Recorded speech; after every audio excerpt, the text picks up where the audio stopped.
আমি রাঙ্গুনিয়ার সন্তান, রাঙ্গুনিয়ার ভূমিপুত্র, রাঙ্গুনিয়ায় আমার জন্ম, রাঙ্গুনিয়ায় আমার বেড়ে ওঠা, রাঙ্গুনিয়ায় আমার কর্ম, রাঙ্গুনিয়ায় আমার জন্ম, রাঙ্গুনিয়া আমার প্রাণের। বাংলাদেশ জাতীয়তাবাদী দল বিএনপির ভারপ্রাপ্ত চেয়ারম্যান তারেক রহমান প্রস্তাবিত রাষ্ট্রকাঠামো মেরামতের রূপরেখা ৩১ দফা বাস্তবায়নের মাধ্যমে সাম্য, মানবিক ও সমৃদ্ধ বাংলাদেশ গরিবের লক্ষ্যে রাঙ্গুনিয়ার মহাসমাবেশ অনুষ্ঠিত। শুক্রবার অক্টোবর ২৪ তারিখ বিকেলে উপজেলার চন্দ্রগুনা লিচুবাগানত চন্দ্রগুনা কদমতলী ইউনিয়ন বিএনপি অঙ্গ সহযোগী সংগঠনের উদ্যোগে এই সমাবেশ অনুষ্ঠিত হয়। যারে প্রধান অতিথি হিসেবে উপস্থিত আছেন উত্তর জেলা বিএনপির সাবেক যুগ্ম আহ্বায়ক অধ্যাপক ইউনুস চৌধুরী। প্রধান বক্তা আছেন উপজেলা বিএনপির আহ্বায়ক ও আসন্ন সংসদ নির্বাচনত বিএনপির মনোনয়ন প্রত্যাশী অধ্যাপক মোহাম্মদ কুতুবুদ্দিন বাহার। এই রাঙ্গুনিয়ায় দীর্ঘদিন ধরে যারা শাসন করেছে, আমাদের রাঙ্গুনিয়ার কিছু দাবি আছে।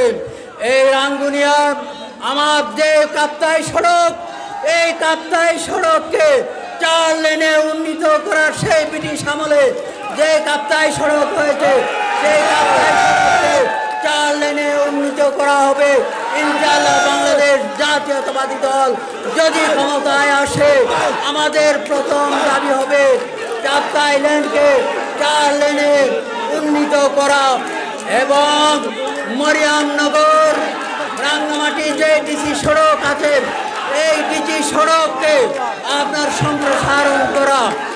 এরপরে যে গুমাই প্রকল্প, এই গুমাই প্রকল্পকে আপনার সম্প্রসারণ করা, গুমাই প্রকল্পের আপনার এই গুমাই প্রকল্পের উন্নয়ন করা।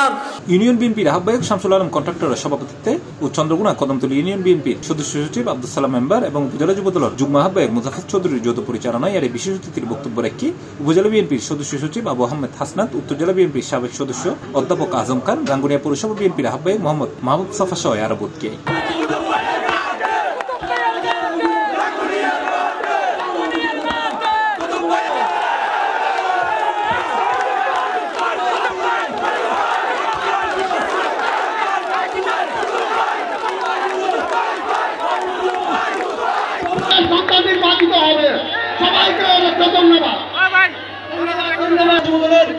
C+ TV Chittagong.